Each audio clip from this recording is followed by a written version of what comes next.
How good of you to join us.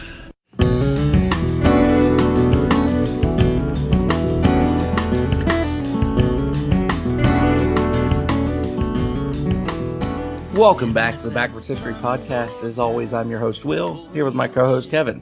Say hi, Kevin. Hi, Kevin. Shut up, Kevin. You gonna make me? Well, I can't now. Yeah, I'm a little bit away, aren't I? Like about 5 hours away. It's not that far. Too far. You're supposed to be here in the studio. What can I say? Duty calls. Well, there's your answer as to why we haven't been around for the last few weeks. Kevin has decided he wanted to go somewhere else. That's not the entire story. Go ahead and tell everybody the story. Well, besides being the resident historian, I have a background in archaeology. An opportunity presented itself, and I am currently in Baton Rouge, Louisiana. I've been down here for the last few weeks working, and looks like I'm going to be here for a little while longer. But I did miss the podcast recording. So we're going to go back to remote recording for a while, just so I can keep doing what I enjoy doing. A while being 5 months. It might be longer at minimum, but we'll talk about that later. Yeah, I was going to say, at minimum. And he may be here in studio on a few occasions. They'll just be at random whenever he's in town. Right. William is upset with me. Yes. I've threatened to stab him multiple times, even before he left. Yeah, even when I got the job offer, it was, I'm going to stab you. Yep. Yeah. You heard it here first, folks. But he wouldn't be a very good resident historian if he wasn't, actually a historian. So. Well, I have been exploring a lot of historic sites while I'm down here. I'll be posting a lot of great photos to all those social media thingy things. So go check them out for us. Yeah, mostly to the Facebook for now, but we'll figure out a way to get them elsewhere. Yeah, Kevin's down there, channeling his inner Indiana Jones. I don't have a fedora, so. You have a baggie full of sand to swap for the golden idol? Duh, it comes standard. That's standard archaeology equipment. Total standard issue, man. Well, today we want to talk about something. We were going to talk about something else, but we'll probably just do that for next week. For the next episode, it's going to be a little later than we intended, but something else a little bit more prevalent has come along, as I assume most of you listening know about RBG. Ruth Bader Ginsburg passing at 87. And that leaves a Supreme Court justice seat open during the 4th year of a presidency. Kind of a hairy situation. But before we get into that, just want to make sure to let you know to go like, share, subscribe, do all those social media thingy things that Kevin mentioned a minute ago. Go check out our Teespring at teespring.com/stores/backwards-history-store. Go check out our t-shirts, masks, fanny packs, hoodies. It's going to be good hoodie weather. It'd be perfect. Yeah. We've got the prices set as low as we possibly could on there, just so we could get the stuff out there. We would love for you guys to be walking billboards for us. That would be phenomenal. And don't forget to check out our website at backwardsproductions.com. So, back to our subject. The Supreme Court of the United States is often forgotten, at least their level of power, I guess, so to speak. Or level of importance. Influence. They are pretty much the most powerful positions in our country. Granted, it is split between several justices as opposed to like the presidency is one person. And before we get into the actual situation we all find ourselves in here in 2020 with another open seat. Me and Kevin thought it would be prevalent to give a backstory on what the Supreme Court actually is and backstory on who Ruth Bader Ginsburg was, or is, when you talk about her, living legacy, I guess, for lack of a better way to put it. Oh. And we look to our resident historian.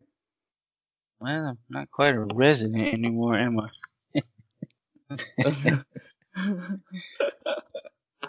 Anyway, the Supreme Court is, on paper, it's simple enough.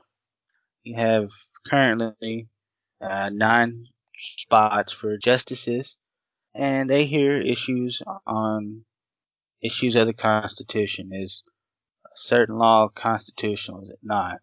Things of that nature. So it's very kind of straightforward on paper.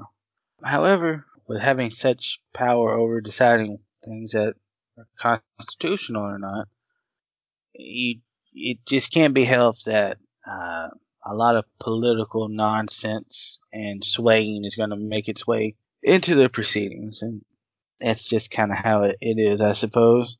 Unfortunately, it seems like we can't escape political nonsense at all anymore. No one serves their position with the honor of what its intent is anymore. It's all mixed up in political team sportism, I guess. It's really sad because if you go back just a little while ago with the whole Brett Kavanaugh thing, we're not there yet. All right, that comes later. Anyway, Supreme Court was established 1789, and in 1790 they started hearing their first cases. President George Washington has the honor and distinction of having appointed the most justices in his time. He appointed the original 6, and then before he left office, appointed 4 more. Currently, there are 9 justices, or 9.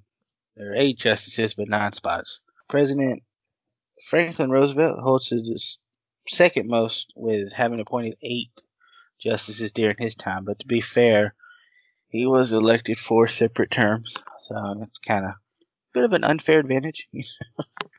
The reason behind term limits. Yes, the very man himself. It was interesting. I'm doing research in archives, and you find newspaper clippings about how people during that time were really upset at him for not adhering to the precedent set forth by George Washington. But that's another subject for another time, perhaps. Yep. We've talked about George Washington and him giving up power ad nauseum. So right. We still will, because George Washington's our favorite for that reason. And so that's gonna be one of our shticks. I'm scared. Get used to that. Anyway, the Supreme Court, as I mentioned, their duty, or their goal, their mission, however you want to describe it, is to determine constitutionality. Things, are they supported by the Constitution? Are they forbidden by it? Is it a gray area where we have to have special interpretation to understand? And things like that.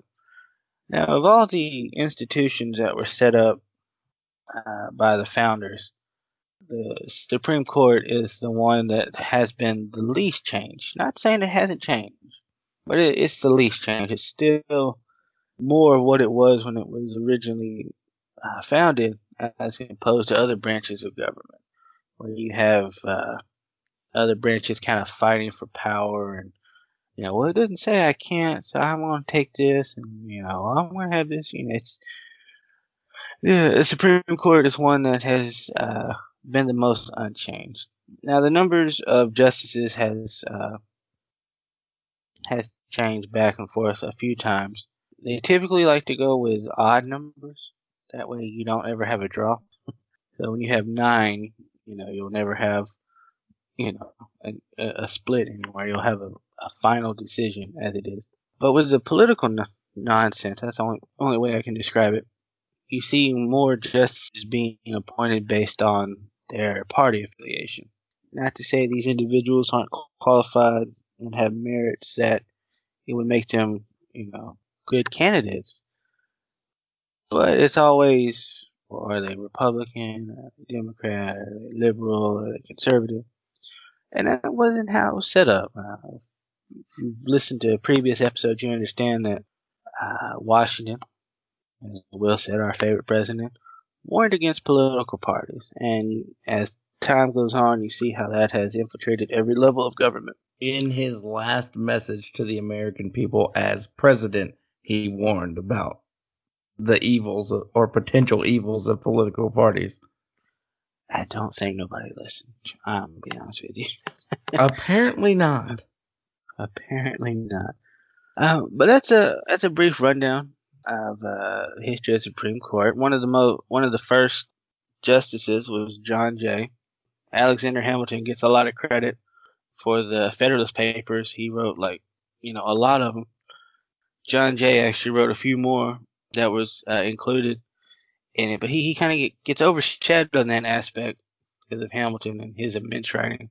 John Jay was appointed, but then quickly, I wouldn't say quickly, but shortly thereafter, stepped down to be governor, I think of Virginia or New York. And President Adams in 1800 basically begged him to please come back to the Supreme Court, but he refused because justices are appointed for life, and he didn't feel it was appropriate for him to step down and then come back. Now, well, I mean, technically he would have been being appointed a second time, so it wouldn't have been a necessarily constitutionally wrong. But I was kind of curious. I'm glad you said that. I was kind of curious if anybody had stepped down as a justice, because I knew that they could serve for life. There is no term limit for a Supreme Court justice. No, you can serve until you either decide to resign. A lot of people resign over health issues. They start to get older. They feel they can no longer fulfill the requirements of the office. Or can they be removed for the same reason? Kind of like a president can be removed or if they feel like he's no longer able to do the job, can a justice be removed for the same reason? It's a good question. I believe it's one of those things. It's kind of like when you're a tenured professor. Yeah, you in order to be removed or fired, you really have to mess up really bad. I remember seeing, and I'm not saying anything against the woman when I say this, because I have no issue with, well, I wouldn't say no issue, but I have very little issue with RBG. But I do remember seeing over the last several years, videos of the justices sitting together. They may have even been hearing a case, and that woman looked like she was about to pass out in her chair, or looked like in some instances like she was literally asleep. And the last several years of her life, she did suffer with health issues, which isn't uncommon with people when they get in their 70s and 80s. She was 87 years old. And I imagine the job does take a stressful toll on an individual too. You see presidents like their first day versus their last day kind of thing in office, and you see how much the stress has changed them in 4 to 8 years, and then you go over to Supreme Court, like you're here for life or until you decide to leave. Right. It's like looking at Obama when he was running for president versus Obama when he left office. Dude looked rough. And you see a noticeable aging of individuals in office, mostly with president, which I just can't imagine the enormous level of stress that job must come with. But then you look at a Supreme Court justice, where I imagine day to day is not as stressful, but you're gonna deal with this for life potentially. I don't know, that brief they get every morning from the intelligence community would probably be pretty stressful all on its own.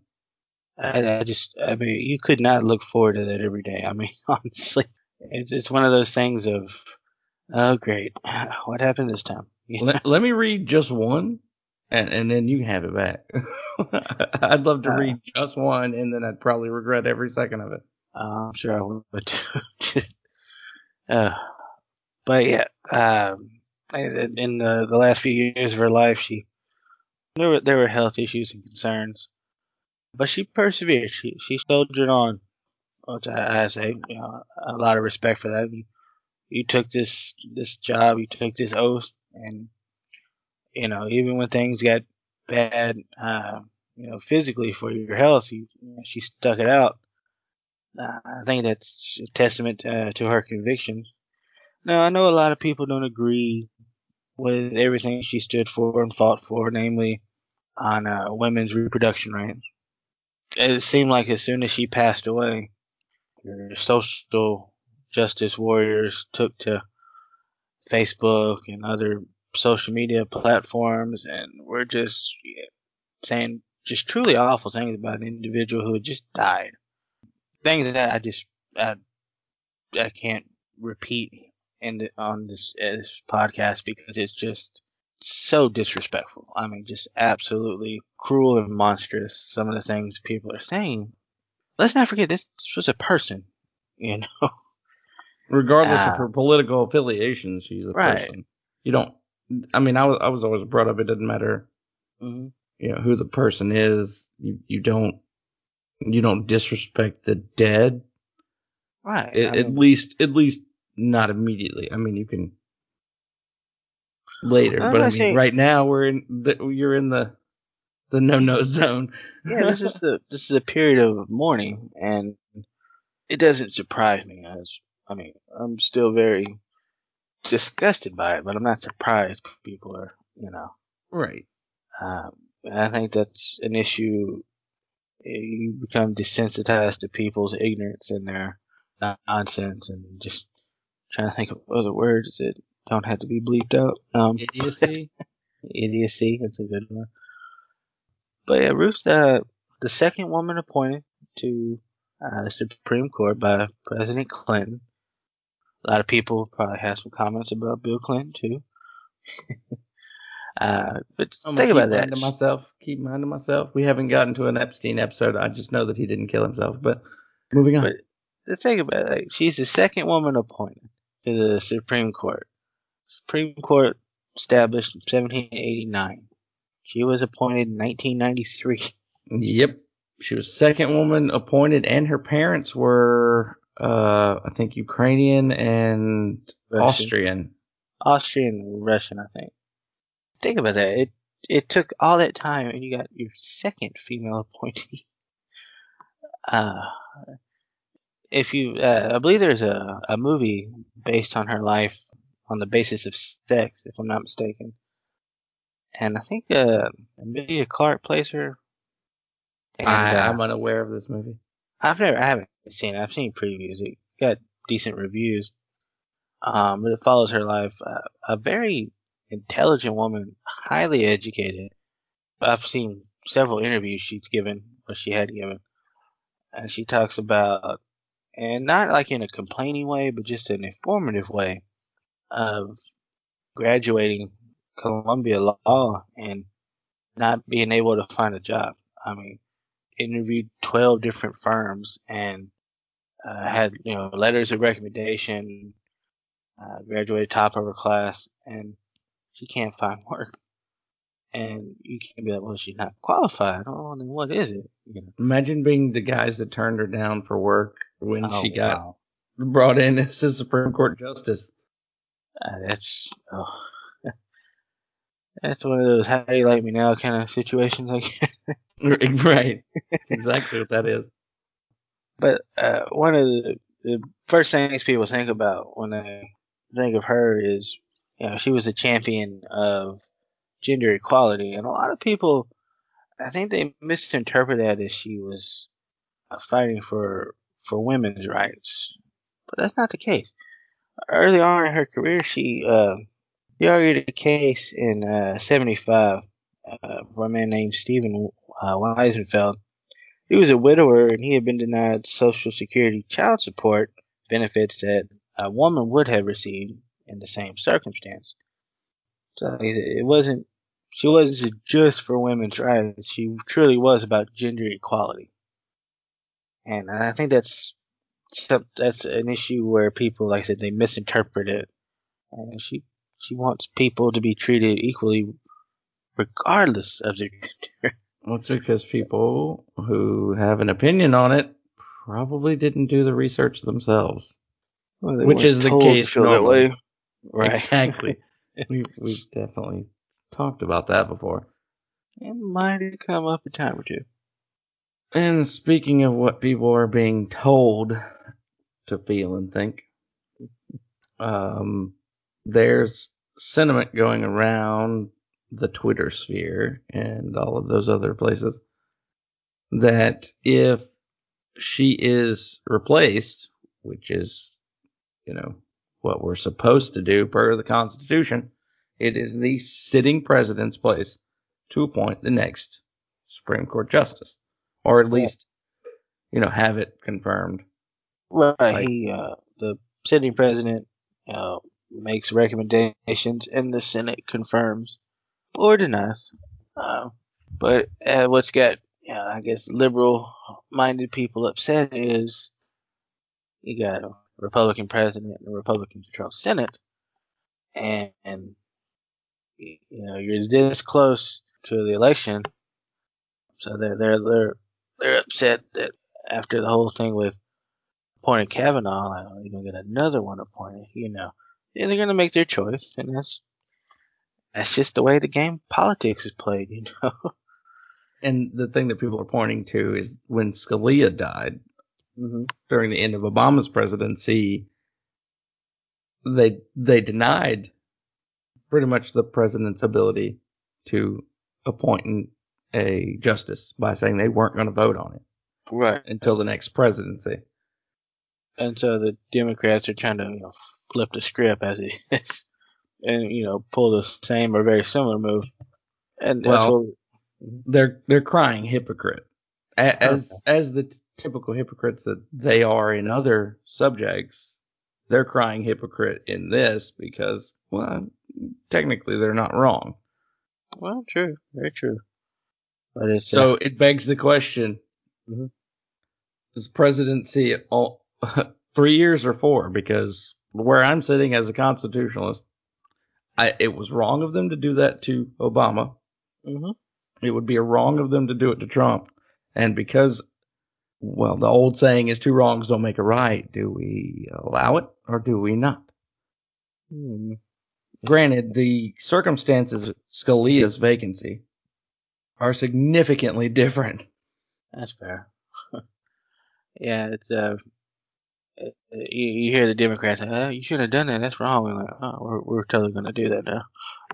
I mean, yeah. This is a subject for another episode, but a lot of things point to Scalia possibly having been, suffocated with a pillow in a Texas ranch. Texas is kind of funny that way. Yeah, I try not to go there that often. Well, I don't want to ever be anyone in a place of power in Texas. I don't have to worry about that. I'm good. Yeah. So the two situations are a bit different, but since you can't point to, well, there's no proof that the Obama presidency had anything to do with it, which if something did happen that was, I can't think of a better direction to point, but since there's no proof, well, no definitive proof, we can't say that. So, but we're setting a dangerous precedent on, okay, well, is the president's term 3 years or 4? You either let the president do his job for all 4 years, or we start cutting down presidencies to 3 years and don't let the president do anything in the 4th year. And it's like people think that once November happens, once the election happens, let's say Trump is beaten in the election, it's almost like they think that from that moment, his presidency is over. No, he's still president until January. That's right. Say Biden does win. He's the president-elect. Right. He's not the president until January.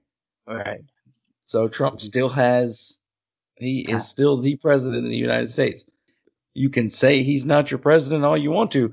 Dude's still president until January 2021 if he loses. Right. I don't think Sleepy Joe has a chance in hell. I'm just saying. It seems like every election cycle the options just get worse. Yeah, and I really don't know how we can fix that. But that's a subject for another episode too. I got you. My thing is, one of the things that really is burning me up is that I watched something. I think it was MSNBC. I was scrolling through different videos on RBG before we recorded this, and supposedly, she told her daughter one of her last wish to her daughter or her granddaughter, whatever, was that she not be replaced until the next president is installed. Which that turn of phrase bothers me, but that's also another episode. Installed rather than elected sounds a little interesting, but there's no proof that this person said this, and it could just be a fake news, a battle cry for the left.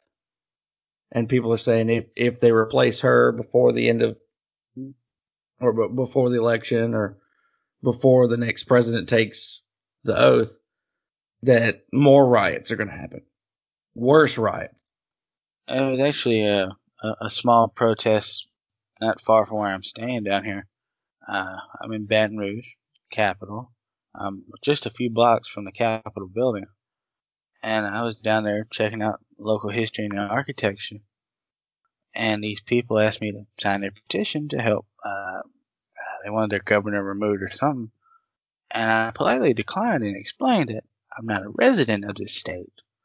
So my signature doesn't do you any good because I'm not a voter here. And they didn't understand. Like, you can still sign. Like, yeah, but you did. I have no say in what happens in a place that I'm not a citizen. Right, and they actually got like kind of upset with me because I wouldn't sign it. It's like, I'll be fair, I don't even know who your governor is. Okay, right. But it's that whole thing of you can protest, but you need to understand how to achieve your goal. You need to have some kind of roadmap in place. You got to do more than just show up and protest. You have to have an understanding of the system. So which, unfortunately, just a protest, like it's like you see a lot like if so and so wins, we riot, kind of nonsense that goes along. You're using riot, protest. Sadly, it's hard to really separate those two sometimes. Recently, as a threat instead of as a means to achieve change. Like literally, it's the political version of pitching a temper tantrum. Exactly. And the problem is with that is it starts to lose its effectiveness because people are going to be upset and they're going to protest. Protest can be a very powerful agent for change, but it can't just be your kind of default temper tantrum, like you said. It's a powerful agent against the uninitiated, but we are both initiated, aren't we? I like to think so.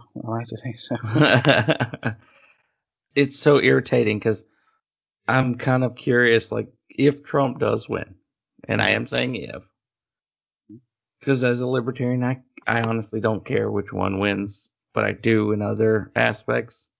Right. Because, picking the shiniest turd is still a turd. Yeah. I saw how crazy people got after Trump won the first time. Oh, yeah. And we've seen how crazy people have gotten this year, and it would be naive to say that it wasn't because it was an election year. I'm truly concerned for this country and for the way things are. If he wins again, like what shenanigans are going to happen for the next 4 years? I've already started seeing those threats. People are gonna move to Canada.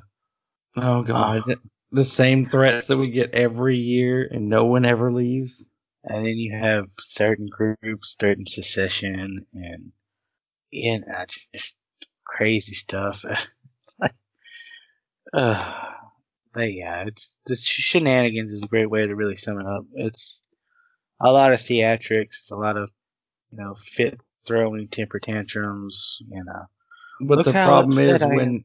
when politicians throw temper tantrums, real people get hurt because their followers then throw a bigger temper tantrum and it snowballs from there. And real people have been hurt this year because of election year shenanigans. And I'm not talking about just physically, emotionally, and everything else. People have lost their entire livelihoods over people playing political games this year. Absolutely. So, but I think that's all we got for this. So it's good to do a bit of a longer episode. So. Yeah, give you guys a little bit more since we've been gone for a little while, and hopefully this is us starting back on a regular basis. But please bear with us if we do have to be a little later on some episodes and things like that, as schedules have to match up a little bit differently now. And sometimes I'm stuck out in the field somewhere, no internet. Yep. So.